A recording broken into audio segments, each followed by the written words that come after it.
Denise Caryesta janji jadi ibu terbaik meski tanpa suami. Denise Caryesta janji menjadi ibu yang terbaik setelah melahirkan anak pertamanya beberapa waktu lalu.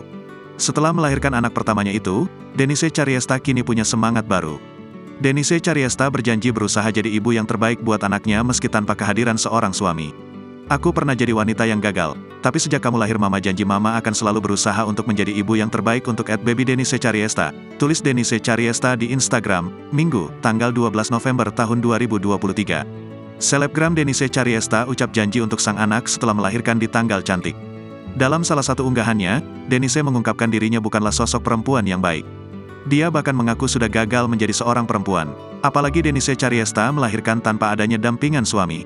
Kendati begitu, ibu satu anak ini berjanji akan berubah menjadi lebih baik untuk sang buah hati. Unggahannya itu pun langsung dibanjiri dengan komentar netizen. Banyak warganet yang memberikan semangat sekaligus ucapan selamat. Diketahui, Denise Caryesta melahirkan anak laki-laki pada Sabtu, tanggal 11 November tahun 2023 lalu.